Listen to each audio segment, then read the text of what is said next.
Students, how are you? I hope you are enjoying the e-learning classes and take it seriously. Today I will continuing the chapter life processes. In this chapter I have told you that four life processes are included. First is nutrition, second is respiration, third is transportation, and fourth is excretion.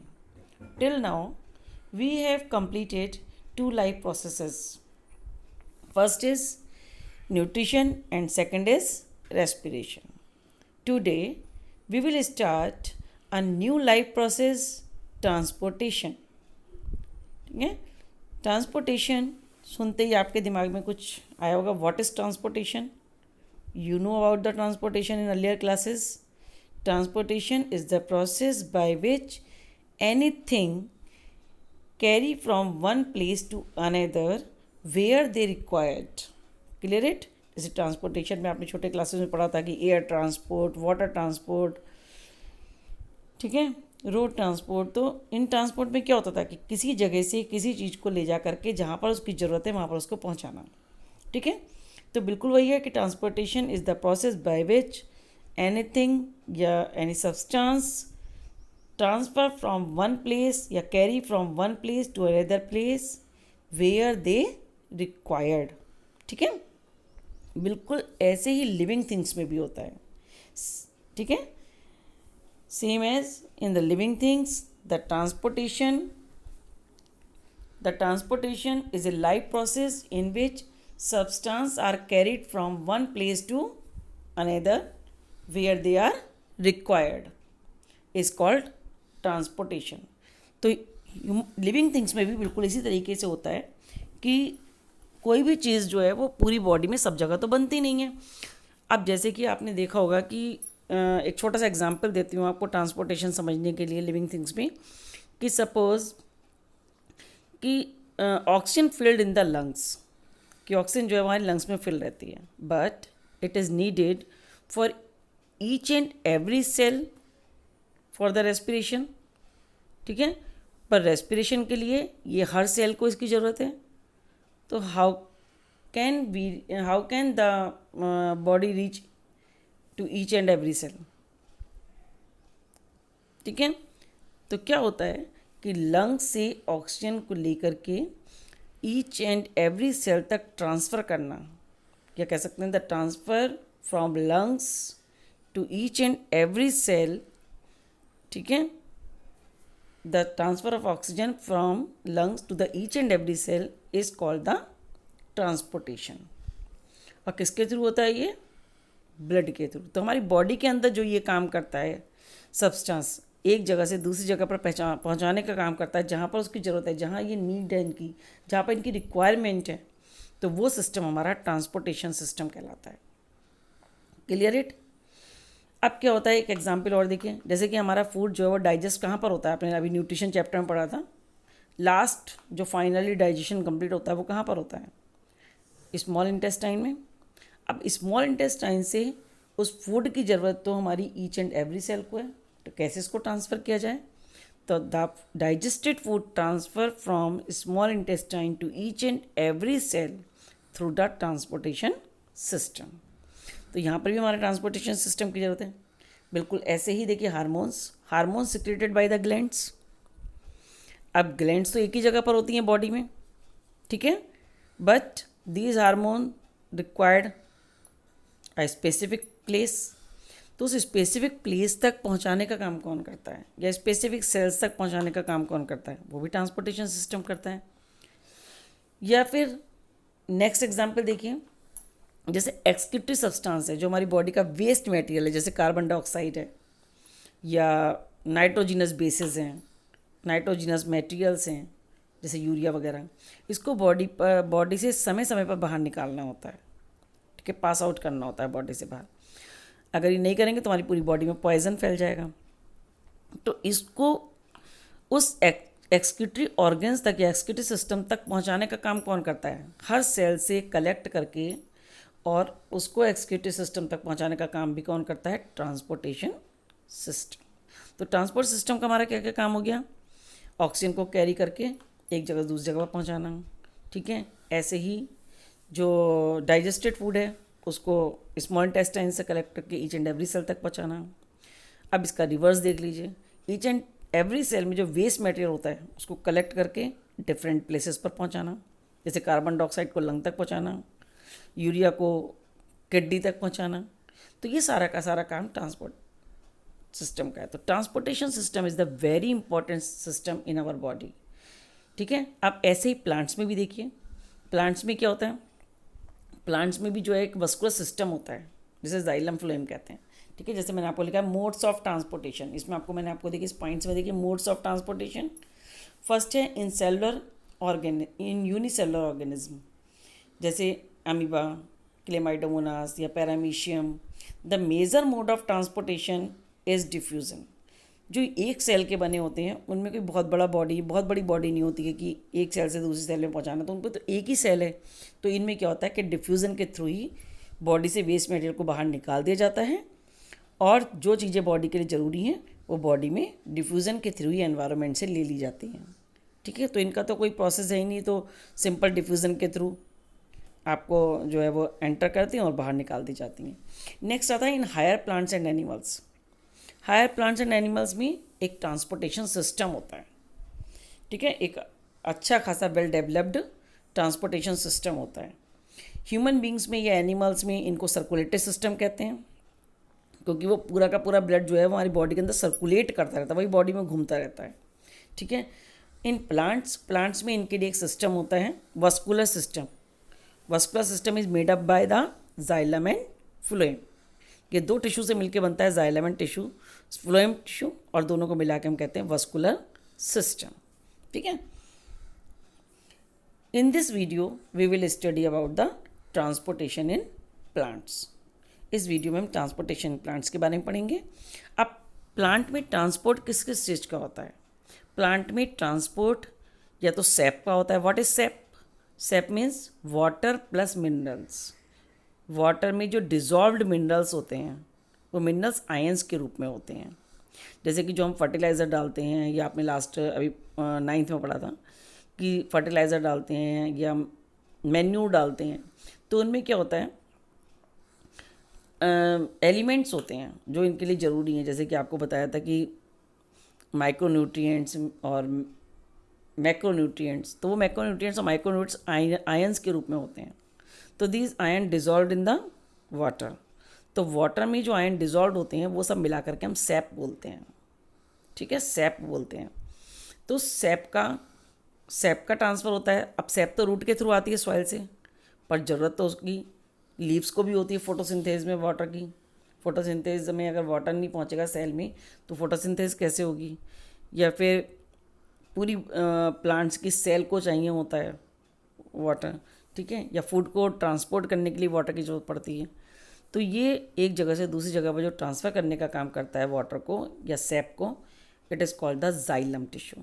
तो xylem किसका काम करता है? Water transport करने का या mineral transport करने का, या हम सैप भी कह सकते हैं, सैप को ट्रांसपोर्ट करने, ठीक है। नेक्स्ट आता है दूसरा किस चीज़ का ट्रांसपोर्ट होता है इसमें? फूड का। अब फूड केवल लीव्स में बनती हैं, जहाँ पर ग्रीन कलर की लीव्स होती हैं, ग्रीन स्टेम होता है, बट इसकी जो नीड है, इसकी जो रिक्वायरमेंट है वो ईच एंड एवरी सेल को है। सारी सेल को चाहिए फूड रेस्पिरेशन के लिए। तो वो ट्रांसपोर्ट किसके थ्रू होता है? फ्लोएम टिश्यू के थ्रू। तो फ्लोएम किसको ट्रांसपोर्ट करता है? फूड को ट्रांसपोर्ट करता है, और जाइलम वाटर को ट्रांसपोर्ट करता है, ठीक है। नेक्स्ट में देखिए, transportation is the process transporting water, minerals and food to all parts of the plant body. तो प्लांट्स में ट्रांसपोर्टेशन क्या होता है? Transportation is the process of transporting water minerals को मैंने आपको मिला करके बताया था sap, and food to all parts of the plant body. Transport in plants occur at 3 levels. अब देखिए प्लांट्स में 3 लेवल पे ट्रांसपोर्ट होता है। एक तो छोटे प्लांट होते हैं, जैसे कि कोरिएंडर है, धनिया, बिल्कुल छोटा सा होता है। हर्बेशियस प्लांट्स कहते हैं इनको, जिनका स्टेम भी सॉफ्ट होता है। या आपका मिंट है, पुदीना जिसको कहते हैं। तो these are the herbaceous plants. तो ये इतने छोटे होते हैं कि इनके अंदर वस्कुलर टिश्यू भी ज़्यादा नहीं होते, डेवलप नहीं होते हैं, और इनके लिए कोई बहुत ज़्यादा जो स्टेम है वो बहुत ज़्यादा डिस्टेंस नहीं होती सॉइल से, ठीक है। तो एक तो ये शॉर्ट डिस्टेंस ट्रांसपोर्ट है, तो इनका जो ट्रांसपोर्ट होता है वाटर में वो डिफ्यूज़न के थ्रू और ऑस्मोसिस के थ्रू हो जाता है बस। नेक्स्ट आता है एक सेल से दूसरी सेल में पहुंचना, तो वो भी डिफ्यूज़न ऑस्मोसिस के थ्रू हो जाता है।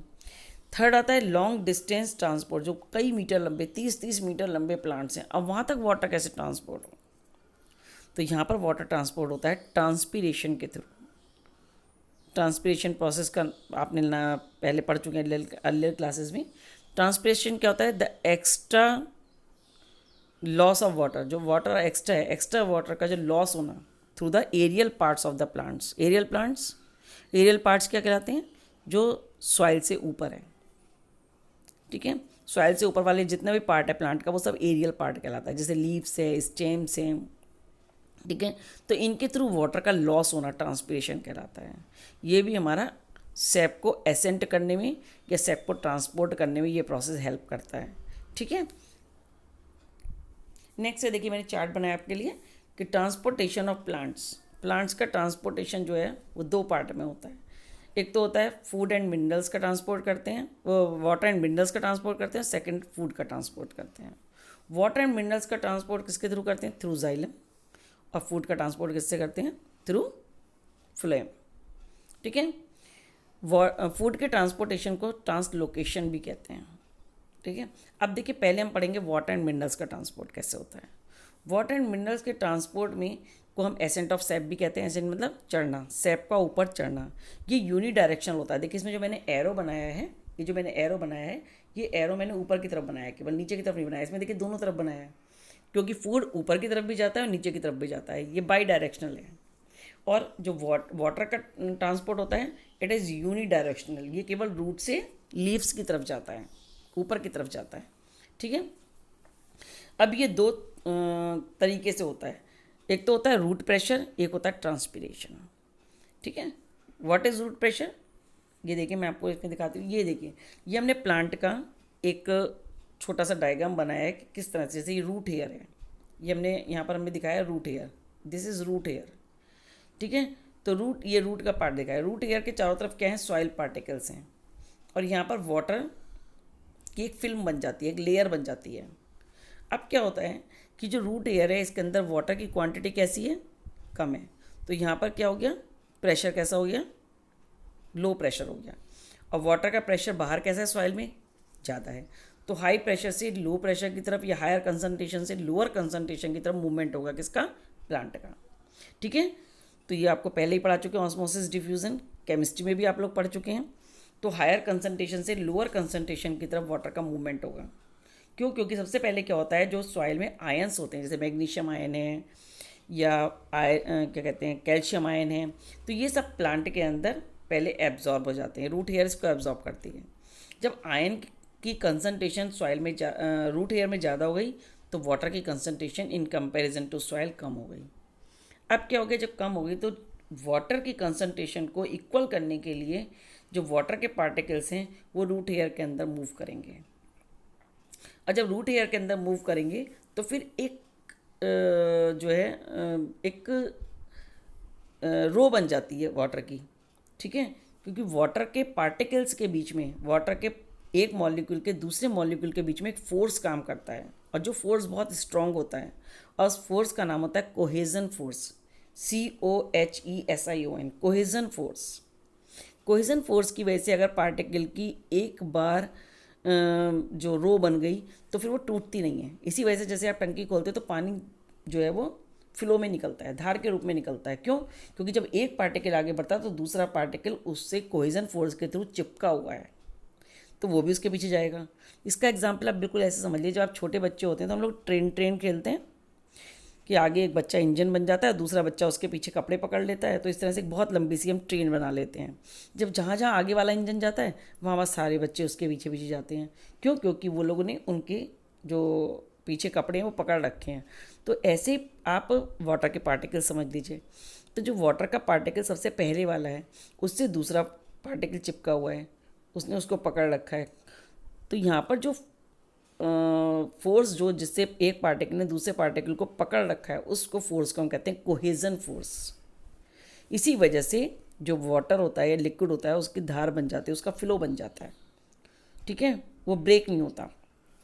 अब क्या होता है कि जब एक पार्टिकल एक बार अंदर चला गया तो दूसरा वाला पार्टिकल जब अंदर एंटर करेगा रूट हेयर से तो वो उसको पुश कर देगा, उसको पुश करेगा तो सारे पार्टिकल्स आगे बढ़ जाएंगे और एक पार्टिकल को जगह मिल जाएगी आने के लिए। तो इस पुश होने को कहते हैं हम रूट प्रेशर। जब ये पुश होता है तो ये पुश क्या कहलाता है, रूट प्रेशर कहलाता है।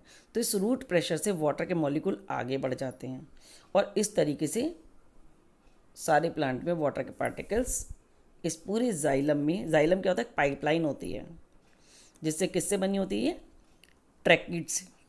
ट्रैकिड्स क्या होती हैं, लॉन्ग ट्यूब लाइक स्ट्रक्चर्स होते हैं जाइलम में, ठीक है, पाइपलाइन की तरह, उसमें पार्टिकल्स आगे बढ़ते रहते हैं, ठीक है। तो ये कोहेजन फोर्स की वजह से वाटर का एक फ्लो बन जाता है जिससे कि वाटर आगे बढ़ता रहता है, पूरे प्लांट में चलाता है। तो छोटे पार्ट जो प्लांट्स होते हैं उनमें तो यही काम कर जाता है, ऑस्मोसिस के थ्रू चला जाता है जिसे हम रूट प्रेशर कहते हैं, और उसके बाद पार्टिकल्स एक सेल से दूसरी सेल में ट्रांसफ़र होते रहते हैं, जैसा कि आपको इसमें नज़र आ रहा है। यहाँ पर आया, फिर ये एक सेल, फिर दूसरी सेल, फिर तीसरी सेल, इस तरह चला जाएगा। अब ये एंटर कर जाएगा रूट हेयर के बाद जाइलम में। अब जाइलम एक पाइपलाइन है, इस पाइपलाइन के थ्रू यहाँ पर जाएगा और फिर ईच एंड एवरी सेल, दोनों तरफ जो इसकी सेल्स आएंगी उनको ये देता रहेगा। क्यों? क्योंकि अब इन सेल के अंदर वाटर की कंसनट्रेशन कम है और जाइलम में ज़्यादा है, तो जाइलम से हायर कंसनट्रेशन से लोअर कंसनट्रेशन की तरफ वाटर के पार्टिकल्स और minerals each and every cell को ट्रांसफ़र हो जाएंगे, ठीक है। अब क्या होगा, जो एक्स्ट्रा वाटर है वो जो ये सेल है, इन सेल के बीच में जो स्टोमेटा दिखाई दे रहा है, इस स्टोमेटा के थ्रू यहाँ पर आ जाएगा लास्ट पार्टिकल, जो पहला पार्टिकल है, सबसे फर्स्ट पार्टिकल। जैसे वो यहाँ पर आएगा, यहाँ पर सनलाइट आएगी, सनलाइट की वजह से इसकी काइनेटिक एनर्जी इंक्रीज़ हो जाएगी और ये इवेपोरेट हो जाएगा, वेपर बन के उड़ जाएगा। अब क्या होगा, जब ये वेपर बन के उड़ जाएगा तो इसके पीछे वाला जो पार्टिकल है वो इसकी जगह ले लेगा, ठीक है। जब ये इसकी जगह लेगा तो सारे पार्टिकल ने एक चेन बनाई हुई है, वो सारे के सारे पार्टिकल इसके पीछे पीछे पीछे पीछे एक एक स्टेप आगे बढ़ जाएंगे। अब जगह कहाँ पर खाली हो जाएगी, लास्ट में, क्योंकि जैसे यहाँ का पार्टिकल गया तो उससे पीछे वाले ने इसकी जगह ली, उससे पीछे वाले ने इसकी जगह, तो इस तरह से पूरी की पूरी चेन आगे बढ़ गई, क्योंकि सब मैंने आपको बताया था सब कोहेजन फोर्स से एक दूसरे से जुड़े हुए हैं। और लास्ट में जगह खाली हो जाती है, जहाँ पर लास्ट में जगह खाली होगी फिर से एक पार्टिकल वाटर का एंटर कर जाएगा। इसी तरीके से ट्रांसपिरेशन के थ्रू 30 मीटर्स या 100 मीटर्स तक पानी ऊपर चढ़ जाता है, ठीक है। तो ये हो गया एसेंट ऑफ सेप। तो इसमें दो थ्योरीज काम करती हैं जो मैंने आपको बताई थी, एक तो रूट प्रेशर थ्योरी, एक transpiration pull theory. Transpiration pull theory का मतलब जैसे ही एक मॉलिक्यूल वाटर का इवेपोरेट होता है स्टोमेटा से, वैसे ही दूसरे पार्टिकल को वो अपनी जगह खींच करके छोड़ जाता है, और जब वो छोड़ता है खींच करके तो बाकी के सारे पार्टिकल भी उसी तरीके से खींचते हुए आगे आ जाते हैं, और लास्ट में एक स्पेस खाली हो जाती है जहाँ से फिर से एक वाटर का मॉलिक्यूल सॉइल से रूट एयर के अंदर एंटर कर जाता है, ठीक है। Clear it. नेक्स्ट आती है ट्रांसपिरेशन पुल थ्योरी।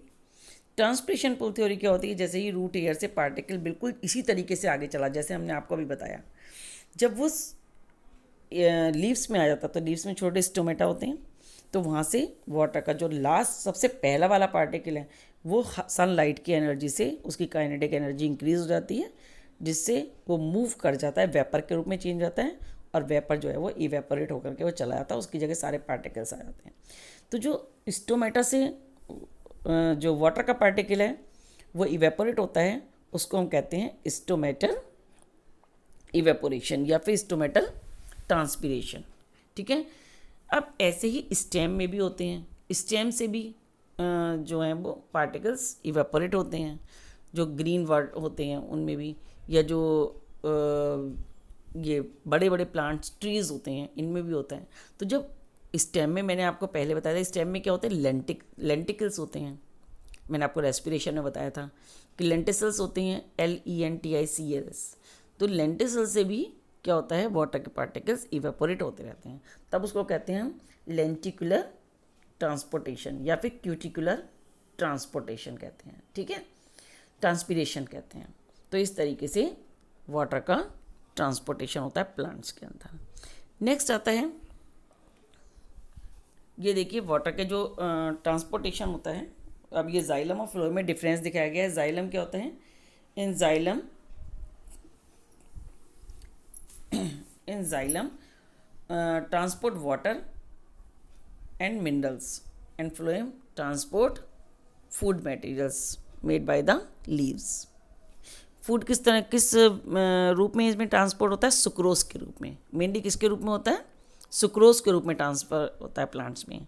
ठीक है, अब ये जो है आपको दिखाया गया है इसमें फ्लोएम। फूड कैसे ट्रांसपोर्ट होता है? तो फूड को ट्रांसपोर्ट करने के लिए यहाँ पर 2 सेल्स होती हैं जिनको हम क्या कहते हैं? कंपेनियन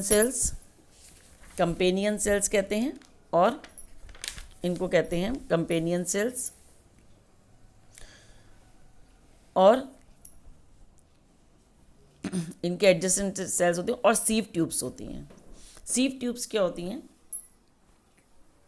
ये देखिए, पहले तो आप ट्रांसपोर्ट ऑफ वाटर का एक बार चार्ट देख लीजिए। Absorption of water by root, transport from the soil. उसके बाद आता है movement of water from root system from soil. फिर water plus minerals stem xylem में आ जाते हैं। फिर जाइलम और मिनरल किस में आते हैं? जाइलम से लीव्स में जाते हैं, और लीव्स में से लॉस ऑफ वाटर हो जाता है through stomata, this called the transpiration. ठीक है, और दूसरा सक्शन पुल के थ्रू भी जाता है, जैसे आपको अभी बताया था मैंने, रूट प्रेशर। ठीक है, नेक्स्ट अब ये देखिए ट्रांसपोर्टेशन ऑफ फूड। फूड के ट्रांसपोर्टेशन के लिए यहाँ पर होती हैं sieve tubes. This is the sieve tubes. Sieve tubes में, हर सीव ट्यूब्स के बीच में ये आपको गैप नज़र आ रहा है। It is called the सीव plate. ये क्या कहलाती हैं? सीव प्लेट कहलाती हैं। सीव प्लेट में क्या होता है? सीव का मतलब जानते हैं? छलनी। जैसे छलनी में छोटे छोटे छेद होते हैं ना, बिल्कुल ऐसे ही सीव प्लेट में भी स्मॉल पोर्स होते हैं। अब क्या होता है कि जैसे ये एक लीफ दिखाई गई है, इस लीफ के अंदर फूड बना। अब फूड क्या होता है? यहाँ पर हायर कंसनट्रेशन होगी फूड की, तो ये लोअर कंसनट्रेशन की तरफ जाएगा। लोअर कंसनट्रेशन मतलब जाइलम में आ जाए, वो फ्लोएम में आ जाएगा। जैसे ये फ्लोएम में आएगा तो फ्लोएम में वाटर की कंसनट्रेशन कम हो गई और फूड की कंसनट्रेशन अब ज़्यादा हो गई। तो क्या होगा? जाइलम से वाटर फ्लोएम में ट्रांसफ़र होगा, higher concentration to lower concentration. अब ये फूड इसमें डिज़ोल्व हो जाएगा वाटर में, और एटीपी के थ्रू, एटीपी क्या होता है? एनर्जी। उस एनर्जी को ये प्लांट्स यूज़ करते हैं ट्रांसफ़र करने के लिए। इसीलिए इस ट्रांसपोर्टेशन को हम एक्टिव ट्रांसपोर्ट भी कहते हैं। जबकि वाटर को ट्रांसपोर्ट करने में एनर्जी का लॉस नहीं होता, इसलिए उसको पैसिव ट्रांसपोर्ट कहते हैं। अब क्या होता है? यहाँ पर जो एनर्जी है वो फोर्स लगाती है। जब एनर्जी फोर्स लगाती है तो यहाँ से ये जो सीव प्लेट है, इस सीव प्लेट के पोर में से होता हुआ फूड ऊपर और नीचे की तरफ ट्रांसपोर्ट होता है। ठीक है, इसके फूड के ट्रांसपोर्टेशन को हम क्या कहते हैं? लोकेशन। तो ट्रांसलोकेट होता है। ठीक है, अब क्या होता है? जब ये आगे बढ़ता जाता है तो सेल्स जो हैं, और जो सेल्स हैं प्लांट्स की, वो फूड लेती जाती हैं। अब इसमें फूड की कंसनट्रेशन कैसी हो गई? कम हो गई, और वाटर की कंसनट्रेशन कैसी हो गई? ज़्यादा हो गई। तो अब क्या होता है? फिर से नीचे की तरफ से वाटर जो है फिर से ट्रांसफ़र हो जाता है जाइलम में, और इसी तरीके से ये सर्किल चलता चला जाता है। ठीक है, अब इसको प्रूव करने के लिए कि फूड फ्लोएम के थ्रू ही ट्रांसपोर्ट होता है, इसके लिए एक एक्सपेरिमेंट लेते हैं जिसको हम गर्डलिंग एक्सपेरिमेंट कहते हैं। ठीक है, इस गर्डलिंग एक्सपेरिमेंट में क्या करते हैं कि हम एक जो बार्क का एक पीस है उसको रिमूव कर देते हैं। ठीक है, बार्क में ही फ्लोएम रहता है, तो इस फ्लोएम को हम रिमूव कर देते हैं। तो अब क्या होगा कि वाटर तो ट्रांसपोर्ट हो रहा है जाइलम के थ्रू। ठीक है, अब फूड जो है वो नीचे की तरफ ट्रांसपोर्ट नहीं हो पाएगा, क्योंकि यहाँ से बार्क कट गई, यहाँ से फ्लोएम कट गया। अब क्या हो गया? ये फूड जो है वो यहीं पर स्टोर होता रहता है, और ये स्वेलअप कर जाती है यहाँ की बार्क, और यहाँ की जो बार्क है नीचे वाली, ये रिड्यूस होती जाती है, क्योंकि इसको फूड मिल नहीं रहा है, और जितना फूड इसमें स्टोर था वो सब ड्राई अप होता जा रहा है। तो इससे प्रूव होता है कि फूड जो है वो फ्लोएम के थ्रू ही ट्रांसपोर्ट होता है। ठीक है, इसको हम रिंगिंग और गर्डलिंग एक्सपेरिमेंट भी कहते हैं। ठीक है, तो ये हो गया आपका पूरा ट्रांसपोर्टेशन इन प्लांट्स। ठीक है, स्टडी वेल, ध्यान से देखिएगा, नहीं समझ में आता है then discuss with me. Okay, bye.